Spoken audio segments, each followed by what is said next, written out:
ask you a question about COVID because you had COVID, and my wife. You met my wife, I don't know, it was like 6 years ago in Mar-a-Lago. She's still not gotten vaccinated. And I keep talking to her to get her to get vaccinated, and she hasn't. What would you say to her? Well, first of all, I'd say, why is she not doing it? Does she have some kind of religious thing? No, skeptical. She's skeptical, doesn't trust. Well, she's Russian. Yes, she's Russian. That's the end of that. Exactly. You can't argue with a Russian. No.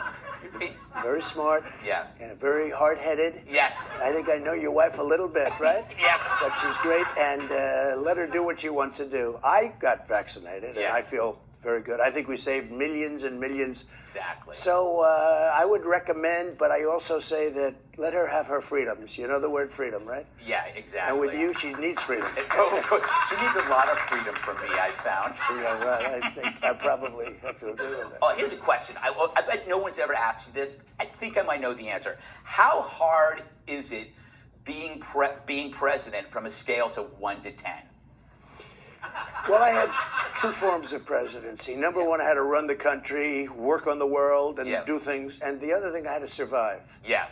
The survival was much tougher because I had fake Mueller people coming after me. I had 19 really haters after me. I had every form of law enforcement after me. It started from the day I came down the escalator. It never stops. I have every prosecutor after me. They're looking at deals that I did years and years ago. I forgot about them. It is a disgrace. So I had to survive, number one. And number two, I had to write, really, you know, I guess I'd put it in a different order. But if you don't survive, you can't do a good job in terms of running. So I had survival and I had running the country. Right. And I would say the survival was actually much tougher, running the country. Somebody said, what was the toughest president? A friend of mine, very, very successful guy, used to call me Don. Mr. President, could I ask you one question? What's the toughest, who was the toughest to deal with? Was it China? Could it be Putin in Russia? What about North Korea, Kim Jong-un? I said, well, the toughest actually was the United States, dealing with these maniacs that we have over here, with Pelosi and Schumer and all of them. That was probably the toughest, far tougher than a lot of world leaders. And isn't that a shame when you think about it? Isn't it a shame? Well, there was an irrational response to you, and I mean, I lost friends when I would defend you. But you also gained friends. Yeah, you gained friends. I didn't listen to my family members who were voting for you during the time, and I had friends who were voting for you, but I didn't listen. And then when I turned and started listening, then I lost all of my other friends. Did it bother you to see friends that you've had lose these friends because you became president and they didn't like what you were doing, or they became emotionally and irrationally kind of unhinged? Trump delusional. Sure, right. Trump... derangement syndrome. They call him a lot of things, but derangement syndrome seems... And there is something like that. Yeah. I mean, it's crazy.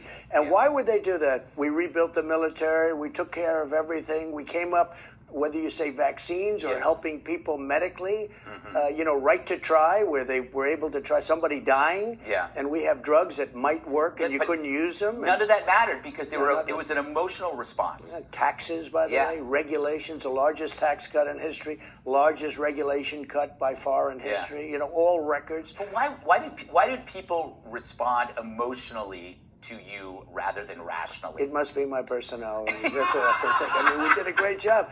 I rebuilt the military. Yes. All that beautiful stuff, that brand new stuff. And you know who has it now? Yeah. Huh? The Taliban. Taliban. I built it for the Taliban. Exactly. It wasn't supposed to happen. Now we see these beautiful, perfect, brand new rifles, and these guys are carrying two. Yes. And they're wearing our uniforms. I know. And they're flying our helicopters. And it's a disgrace. You know what? We might have converted them because it's like Christmas to them. Yeah, well, it is Christmas. It is Christmas. They're still celebrating. Yes. Okay, so I told you about Abdul. So he's yeah. tough. And when I first spoke to him by phone, I said, nice to speak to you by phone, Abdul. And he goes, ah. Our country, the worst decision ever made was going into the quicksand, which is called the Middle East. Right. $2 trillion and millions of lives, because I like to count both sides, okay? Right. Millions of lives, and the place has been obliterated. Mm-hmm. And it's more dangerous now, if you think about it. I had them in check. I wiped out ISIS. You know who I took out? I took out the leaders, the biggest people, bigger than anybody. Nobody even believes what I did. And in a few months, it can all be dissipated.